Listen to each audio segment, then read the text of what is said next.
Good evening, all of you. I'm Jennifer, and I'm very happy to welcome all of you to today's KPMG soft skills session. And the topic for today will be negotiation skills, and this will be presented by Mr. Navneet Prasad. Navneet is an executive director with KPMG. In his current role, he leads HR for the advisory business. He has been with the firm for over 10 years and has been part of the growth journey of this firm. In his role, he works with business leaders to enable people to craft their careers through learning, experience, and more. Navneet is an alumni of Symbiosis Institute of Business Management, and prior to joining KPMG, he had worked with ICICI BPO Venture First Source. Happy to have you, Navneet, with us. Over to you. Thank you, Jennifer. It's my pleasure to be here, and you know, uh, it's so nice that number of our KPMG uh, people have been talking to the group in the past, and we're deeply excited about this partnership, and we're hoping in some form that we come and talk to you. It's beneficial to you, and you find learning in the process. Though there is only so much you can do through these sessions, but at least the intention would be to allow you a sneak peek into the way we see this and some of our perspectives. Now, Jennifer, you kindly introduced me over here. Uh, I'm not sure what is the best way of trying to get some perspective on the students here, but I'm told the people are coming out of their classes right now. Is that so, Jennifer? Yes, so I think I can give you a background of the students who will be participating today. Yeah. Mostly have engineering students from the second and the third year, and these students are currently in college classes, so they're just quitting out of their online college class and joining us. So yes. All right. So no, thank you.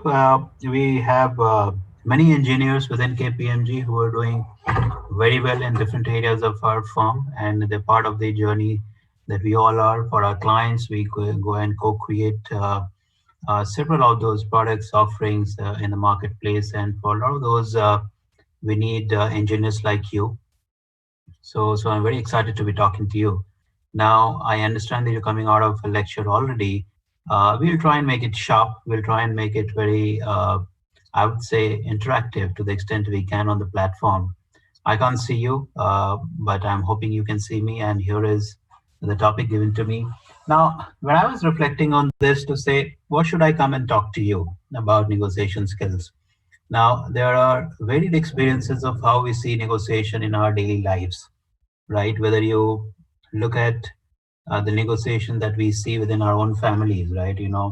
I have a young child, about 15-month old, and often while I'm on the call talking to you or talking to, let's say, for other meetings, I see that experience when the child is trying to come in and be with the parents, and we are on our calls, and there is a sort of a negotiation at play because the child is trying to negotiate for the time of the parents, and parents are trying to somehow see how they can give the best to the child, at the same time be able to negotiate that 5 minutes to be able to finish that very important call. I think we see some of these on our daily lives, be it your parents, be it your colleagues, be it your friends. Negotiation can mean different things to different people.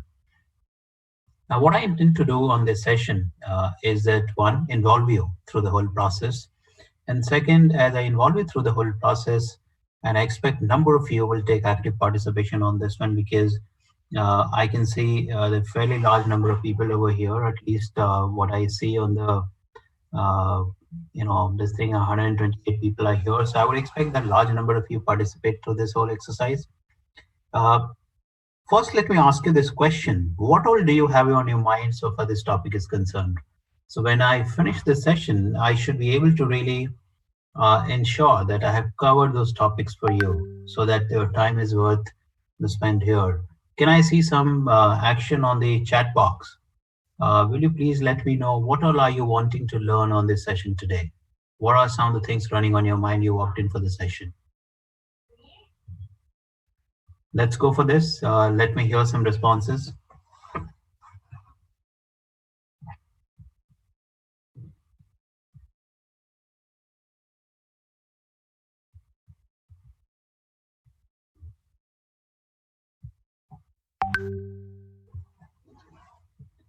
That's nice. How to say no, negotiate deals like a pro, how to handle a situation. Very nice. Keep this going. It will give me a sense of whether uh, what I have on my mind will actually allow me to cover what you have. I think so far so good.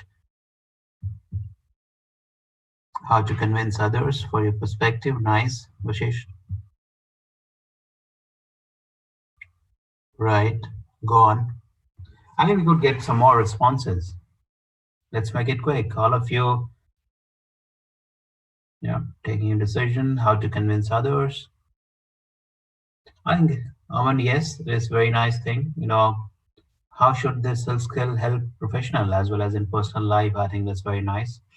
Others, nobody is bad at negotiations. We just have different ways of doing things. There's no right or wrong answer about it. It's about the situations, and I will try and cover some of those perspectives on my meeting today. How to deny in a positive manner. So learn to say no without impacting your relationship. All right. Nice problem solving. I think we've got a good sense. So those who have not been able to participate now, I expect you to come on to the other areas where I would ask you to come in. So now what I will try and do uh,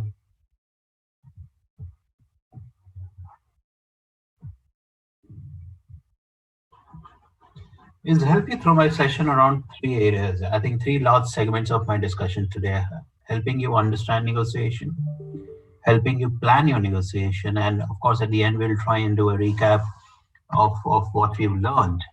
Now,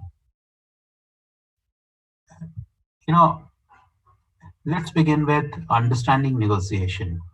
Now, a number of you have given some perspective on what negotiation is, and in some sense, you are trying to be a good negotiator, and in some sense, you're trying to also get some perspectives on how we should try and negotiate in a given situation.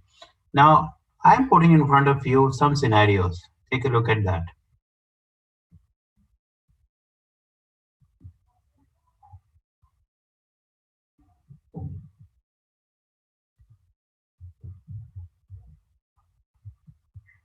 Now, look at scenarios over here. You have a salesperson and a customer discussing over a price.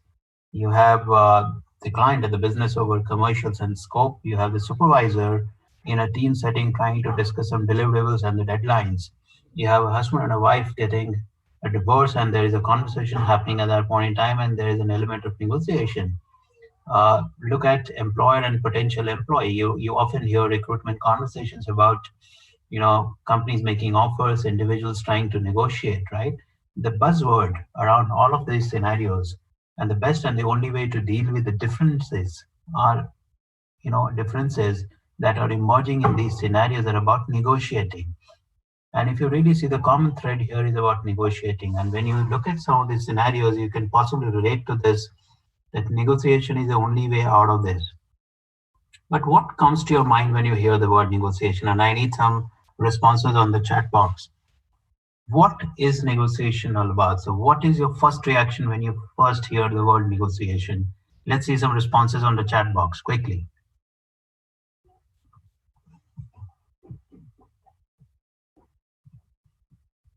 Bargaining, compromise. Yes, please go on.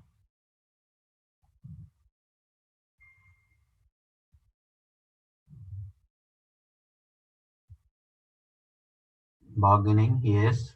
Convincing someone.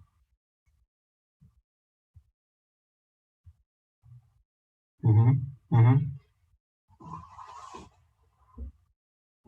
Getting things done at an optimum level, trying to say that I cannot do this, right? So, pretty much it's about, in some sort, a win win situation. Certain cases, it's about coming to an agreement. It's about understanding others' viewpoints and discussing arguments, and sometimes it's about mutual gains, right? And somebody said about a bargain, right? I think all of these are elements that we often relate to when we look at the word negotiate. And you all are right in some form or the other. All the answers you've given are the right answers. Uh, Read what you have in front of you, right? Take a moment to read what is there in front of you. Now, negotiation is is back and forth communication. I think in a fundamental way, it is designed to reach an agreement. I think it's profound. If you really see, it's about a process. It's about coming together to know each other and therefore be able to agree or disagree and then come to a logical conclusion. But negotiation is not about figuring out who is right or wrong. And what you read in front of you is so emphatic to really understand. It is about getting the parties involved to agree to embrace the other party's perspective. There are times when the perspective could be common, there are times when perspective could be about someone else's. So you have situations wherein you may agree to disagree, but you may still move on with hearing something very different. At this stage, I'm going to put up a short video and let me know if you don't hear that. Let me give it a shot.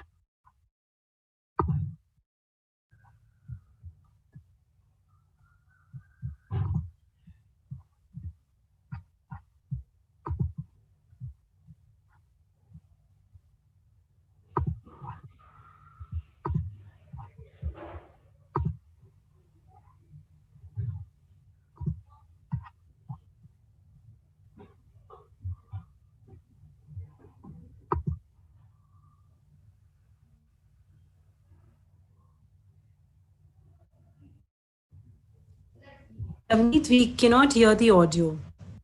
Cannot hear the audio?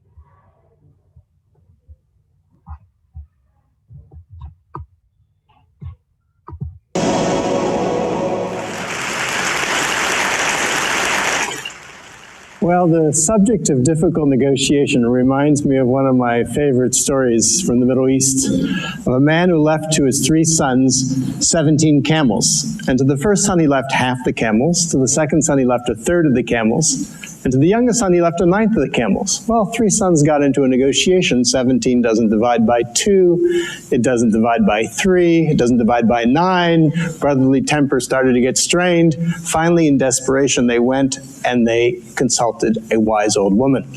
The wise old woman thought about their problem for a long time, and finally she came back and said, well, I don't know if I can help you, but at least if you want, you can have my camel. So then they had 18 camels. The first son took his half of 18 is 9. The second son took his third, a third of 18 is 6. The youngest son took his ninth, a ninth of 18 is 2. You get 17. They had 1 camel left over. They gave it back to the wise old woman. Now, if you think about that story for a moment, I think it resembles a lot of the difficult negotiations we get involved in. They start off like 17 camels, no way to resolve it. Somehow what we need to do is step back from those situations, like that wise old woman, look at the situation through fresh eyes, and come up with an 18th camel. Now, find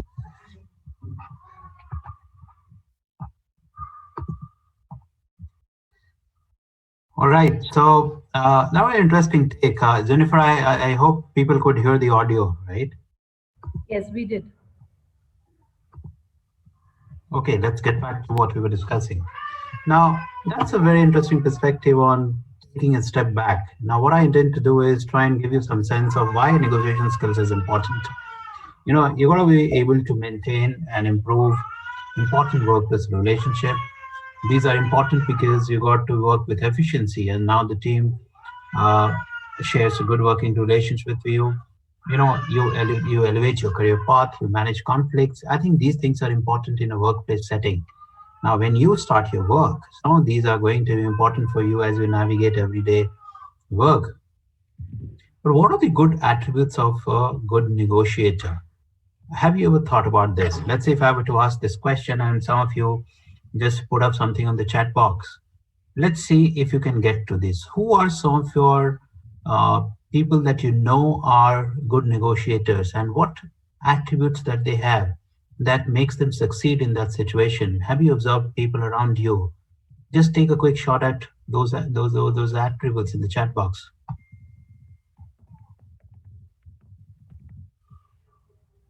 Listening skills, patience, very nice. I think it's bang on. You're making my job quite easy. Good communication and body language. Yes, the art of saying no, convincing with good reason. The big piece, as you take a shot at some of those other attributes as well, the big piece is empathy.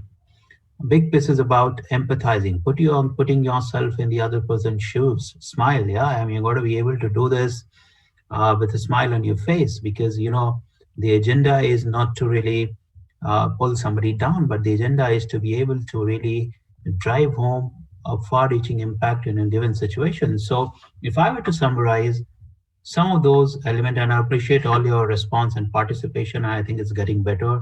Uh, it is a very interesting question, drug dealers.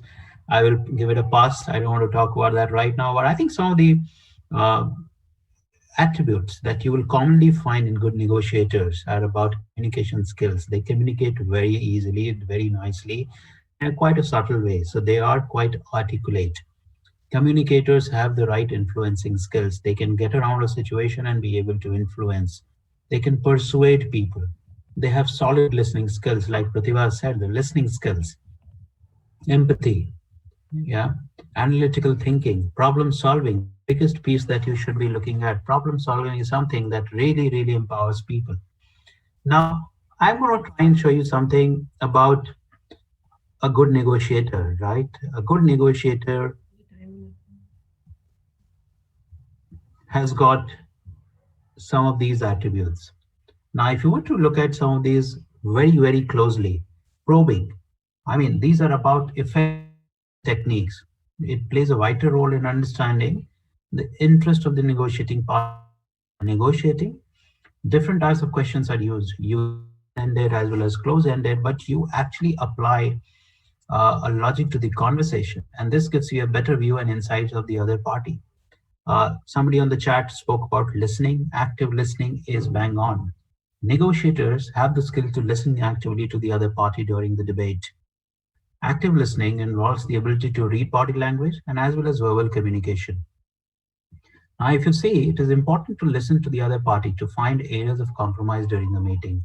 If you not listen to the person, you are likely to miss out on those cues that could possibly lead to a negotiation. So those cues are very important, and they come through when only you hear and not all the time speak.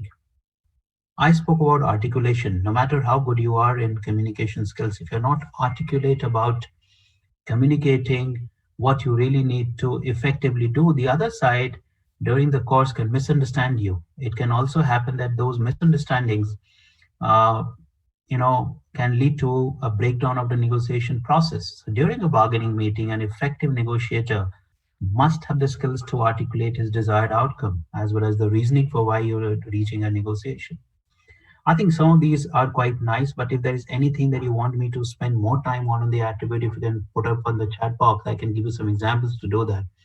Otherwise, I'll pause for a moment and then go on to my other section.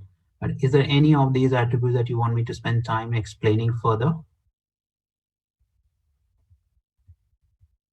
Going once, going twice. Articulation, all right, okay. Articulation. Now, look at articulation. I think it's about, one is about having a conversation, and second is about trying to communicate with a purpose. You know what you need to negotiate on, you know what you need to really pick home a message and drive home a message with the people you are talking to.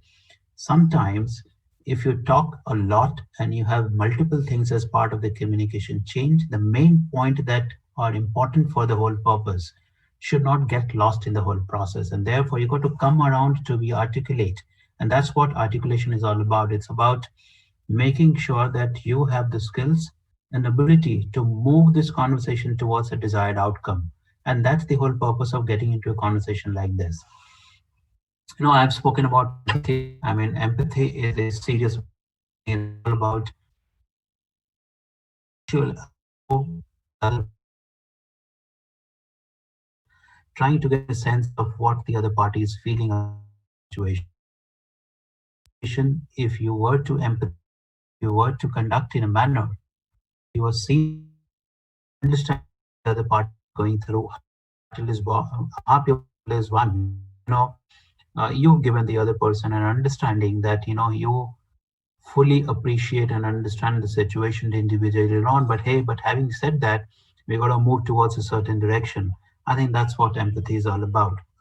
Moving on, I'll try and take you to another situation. Uh, is about how do you plan your negotiation, right? Now, there are basic principles of negotiation. If one had to actually ask you, uh, what are some of the things that you should keep in mind while negotiating? We have all spoken through the attributes of negotiation. We've spoken through what negotiation is all about. But what should you have as part of your principles of negotiation? I'm going to, of course, give you a sense of that, but just give me some keywords on the chat bar. What are some of the things that you should keep in mind before you walk into a negotiating arrangement or a conversation? Let's see what you have.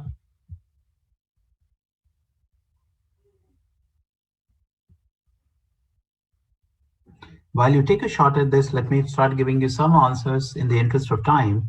Uh, it's about purpose, right? And that was my first point as well. Thank you, Vashish, for putting up this word.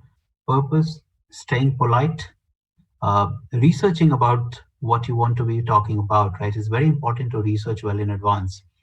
Asking relevant questions, it's so important. Uh, I think all of you are getting a sense of this. I don't need to spend so much time on this one now because this is really the crux, and I'm glad that you are all talking through this. But what are the set of guidelines, etc., that you believe we should get to? And I'll try and get you an example in front and try and empathize and stay with this example through the next 5-7 minutes, because what I'm going to be doing is pick this example as a thread and try and walk you through different principles of negotiation. So read this interesting piece. I will wait for a minute. Once you understood what we're trying to do, I will try and explain what is happening here.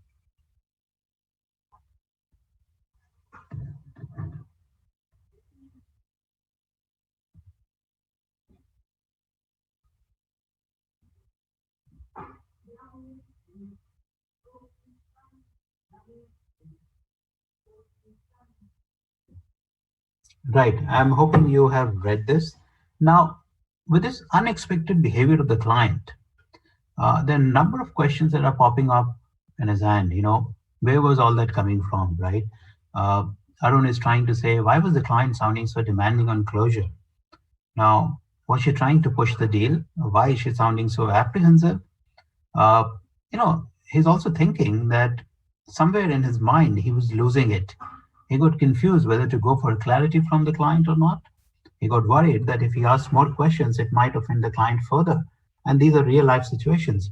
So if I were to ask you, what mistake did Arun do in this situation?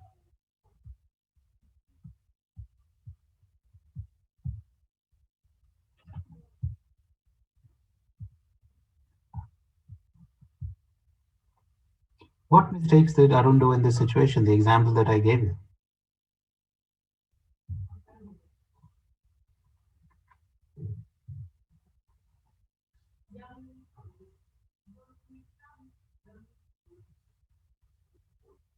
Yeah, not aware of, he became impatient. Yeah. He got position conscious and he lost his, I think, wonderful point to be made. He lost his self-confidence, right? At some point in time, he started assuming a lot of things. He did not go for clarity, right? In his mind, he started thinking about the client coming from a very different thought process. He lost his emotional balance in the whole process, got very position conscious. Now, all of you making some very valid point, and that takes me to the first principle, right? The first principle is about, you know, separating the person from the issue. It's very important to understand that you got to separate the person from the issue. Look at what Arun was going through. This implies that at times when we can be hard on negotiation but not hard on the person, it's very important to understand the situation and not imagine that something is wrong with the other person. So this principle has been done by the Harvard School on people, and therefore these principles actually cover these three aspects of perception, emotion, and communication. And you will read a lot more about it as you go through this. Uh, but what's the second principle? The second principle is that interest is based on it is interest based and not position based. Now, go back to Arun's example again. It's about the fact that feelings are as important and as the content of the dispute during a negotiation, but the demonstration of correct emotion with appropriate intensity is one step towards successful negotiation. Now, I see this to be a situation wherein you all can relate to this. On Arun's example, you know, it did speak about a few things, because if you really go back to Arun's example, I'm going to come back to that slide again. It did cause that kind of fear. It did cause that kind of apprehension. It did cause that kind of a situation wherein he was not able to really connect to this, right? Now, what can happen in that situation, right? And the dialogue on Arun continues with you. Look at this.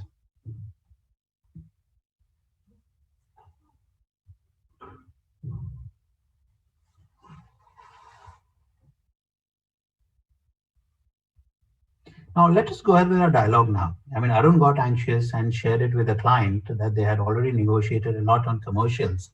And after detailed discussions, only then we agreed on the current timelines. Now, but since the client was getting a better deal from competition, she insisted on reconsidering Arun's proposal. Now, this was the moment where Arun lost it further. If you see and if you gauge this whole situation, he got frustrated, aggressive, and completely blank at the moment. Now, he even commented that it was completely unprofessional on their behalf. Now, think about it. The client isn't happy, and Arun to lower down his voice and offer her some time to get back to her with revised proposal. Now, think about it.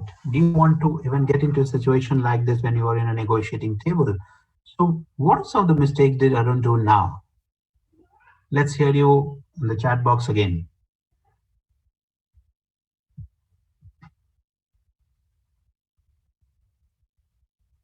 What should he have done?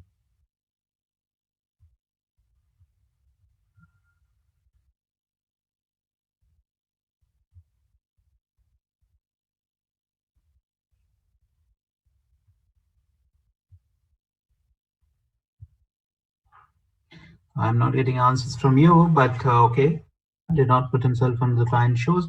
But I think let me give you some answers. He should have asked the reason for reconsideration. I think that's the immediate thing to ask in a situation like this. He should have tried to dig deep in understanding what the competition was offering. Of course, the client may not necessarily tell you, but there are times when the client can actually give you a hint on what's working and not working, right?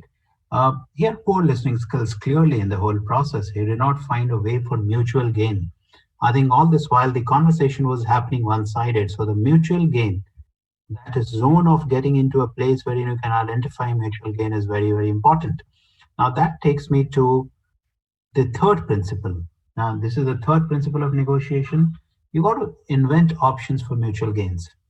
Now, it's very easy to say this, but it's all about trying to look at what are the underlying things that you can do to be able to get to series of such situations of finding that mutual gain. It comes with experience. It just doesn't happen that way.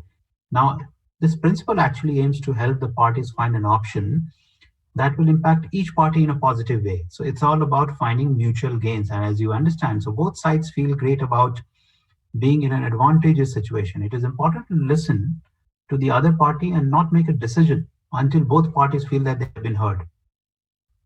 Now, a trinity of options can emerge, but it's all about coming back to those options and trying to see how you want to do this. I want to bring you to the fourth principle, right? And these principles are, you have to understand why are they called principles of negotiations. As you search online, you will find this piece on Howard Law School. It insists on saying that the principles are pretty much organic. They're not like rules. Now, you don't need to necessarily figure this out as rules which have to be applied on any given situation. When you have organic situations of principles which are about trying to test it out, trying to figure out how you can actually apply one situation to the other, you will find that narrative. Now, the fourth principle is about insisting on using objective criteria. Now, it is about making sure that the conversation stays on topic and that it is productive. The parties make deals based on objective and practical criteria. Now, the principle focuses on identifying the criteria set up by the negotiating party. Now, if you really see, objective criteria are factual pieces of information. These are independent of the parties in the negotiation. Now, how do you get to that in a manner that you have all the details available to you? How do you therefore collate this information that you are insisting on objective criteria? Now, if you see, the worry is that, you know, Arun's planning has failed miserably. How can he now, or what can he do now?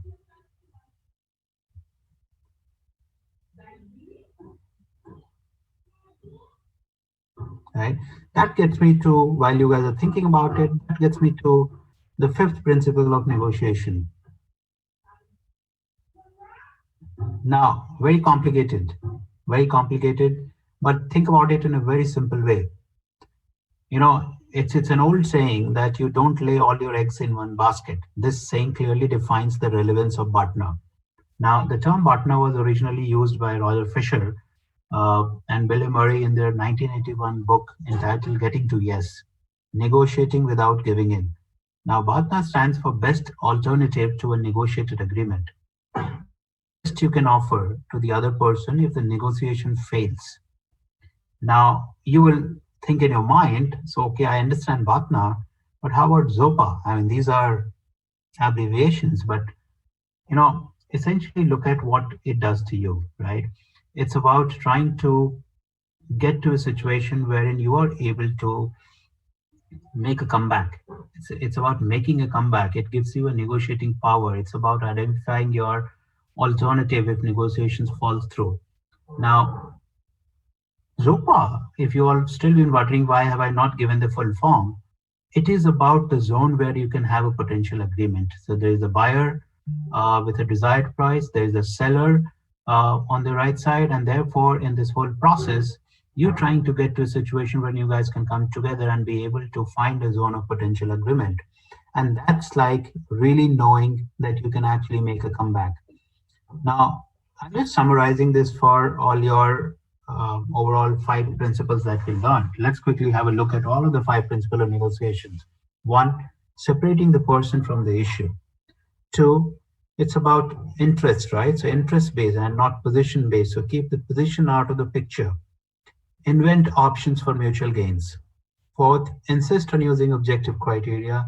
And finally, the last one that we spoke about, don't rattle too much about the full form of VATNA and ZOPA. You will find this online somewhere because it's based on the Principal Negotiation Program on Negotiation by Harvard Law School, right?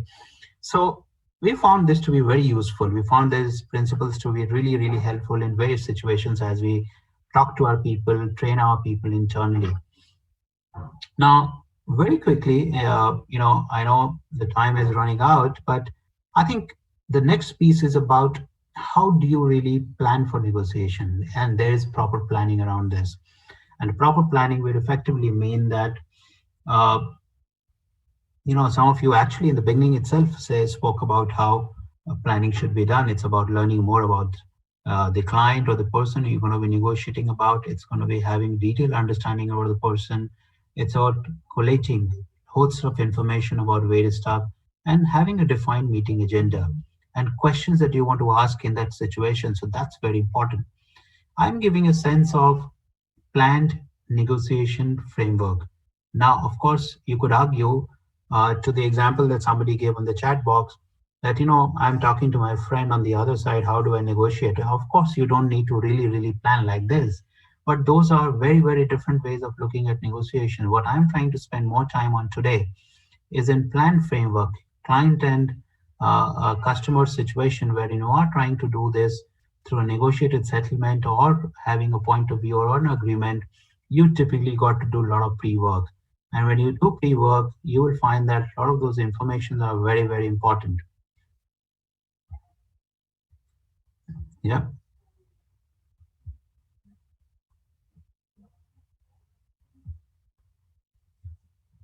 Yeah. So look at this. I think essentially it's about you know, negotiators actually set three types of outcome. You know, the outcome is, you got to have an ideal result. That is the best possible outcome. Sometimes it could be an acceptable result. It's an outcome that satisfies all your objectives. And there's something called minimum acceptable result. So when you think about some of these objectives, it's very important. What do you want to work out with? What do you want to really take out as part of the whole process? So negotiation has got defined objectives, and that's very important for parties to know when they're walking into this. Right? Now, how do you kickstart? Now, I'm not going to ask you to answer this question, but kickstarting is all about, creating executive presence when you're meeting and greeting people properly. It's about building rapport.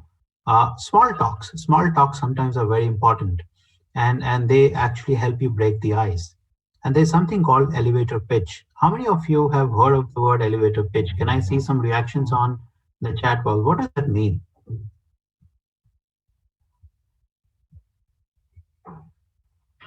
Anyone?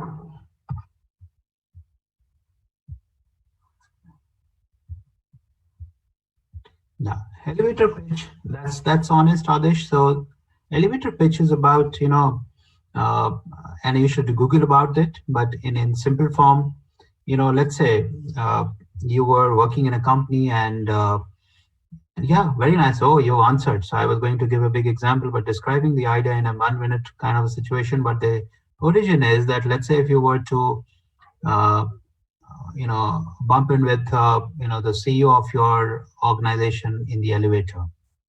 From the time that it takes off from the ground floor to the eighth floor that your office is on, how would you use that time to really give a pitch about something that you're engaged in? So that's your moment. That's your time to be crisp, articulate, and finding that moment to have that conversation, which you may not necessarily have all the time. So that's elevator pitch. And it's a very interesting way of trying to be more articulate, trying to be crisp, and be focused on the time available, but yet making a communication in the process. So I think some of these are experiences, some of these what you kind of prepare around. It's about, several aspects. It may get technical for you, but it's about building credibility end of the day. Establishing the reliability. So, got to feel familiar to people. You've got to be consistent, predictable, got to be on your words. And finally, you got to demonstrate intimacy. So, in the whole process, you got to kickstart the whole process of negotiation in such a form that it actually gives people a sense of credibility, reliability, and intimacy in the whole program. Now, finally, of course, as you're going through the process, there's interesting aspects to be looked at during the process, right? Now, what do you do during the process? During the process, it's very important that you're clear with your thoughts. You stay polite, you clearly communicate the message, listen attentively, and I'm summarizing some of what we discussed earlier, right? So that's the process when you're going through. Now, coming to some of the core objectives, and these are frameworks that work universally in different given situations, right? Now, check, empathize, propose, clarity. I think this is such a more good model that if you really look at this, it allows you to really go through the whole process. So now, one way of looking at this is that as an active participant in that negotiation, you have an interest in the outcome. Now, it is important that you convey your key messages effectively. Without these messages and the framework components that you follow, you would not be planning a negotiation but an interview. So therefore, it's very important that you look at the keywords, right, about value, options, non-negotiables. Basically, you take things out of the way that you will just not be able to negotiate on. Now, a negotiation is defined with the fact that there are two opposing positions. Now, when you have two opposing positions, you got to have objections as a part of the process. And so be very clear that when opposing positions come, there's bound to be disagreement, there's bound to be objections. And therefore, empathy, clarify, propose, all of these are such a good model that is going to help you really to come to a solution. Now, final one is about closing as part of the whole deal, which is about the post-interaction activity. Now, what could you possibly have as a post interaction activity? You got to share the agree terms and condition with the client for a off, or to share the same with the internal team, set timelines for the team so that you can make this work. Now, you may be arguing or you may be thinking on your mind right now, how is this negotiation framework going to help me? Now, this may not be of immediate help for you today in your situation where you've not started working. But what I've tried to do on this meeting is give you a sense of what what can happen in a client situation when tomorrow you get into, right? Tomorrow you may start working, you will work on various teams, various engagements, you may deal with customers. How does the framework actually work together? And therefore, there's a lot of work that goes into doing pre-work, kick-starting, during the course, what do you do and how do you kind of lead the situation and how do you close it? Now, this framework is going to stay with you forever, right? It's not about your situation today as a student, but when you get into work, when you get into real life situations, this will come in handy for everything, plus minus here and there. Largely, the framework has always seen its benefit. Finally, so far, what we've done is understood negotiation. I think that's what we started our whole journey with. How do you plan your negotiation? So basically, the top line principles of the negotiation, and how can there be a framework in a real time conversation? Now, I'm hoping you got a sense of all of this. I would like to therefore take the slide off and maybe open this for some Q&A, some questions if you have on your mind right now. But that was largely uh, the perspective on how you can actually deal with this in a structured manner. There are various ways of looking at this. There are various material available online. All of you are engineering student, most of you, and have access to the web, and therefore you will find such nice material, TED Talks around this area that is going to be very, very useful. Now, the big picture is that you don't become an expert overnight. These are things that you over a period of time you learn, practice, and get experience in. There are negotiators who actually spend their lifetime learning this and be able to implement on different situations, and there are different jobs like that. So I'll pause for a moment and try and take some of your questions if you have. And if you have any suggestions, please let me know. Did you like the session? Though sometimes in a virtual format, this can become difficult, but we're all coping up with the current model that we have. I'm hoping you got some sense of what we're talking on the subject, and you will master the art as you move forward. So I'm opening this for your comments, questions, suggestions if you have any.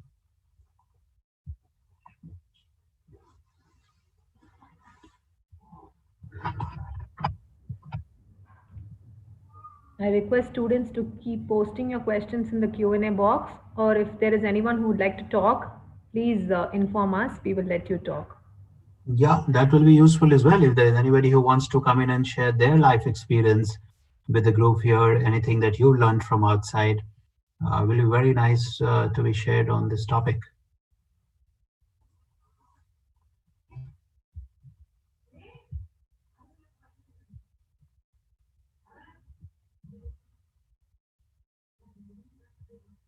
All right, so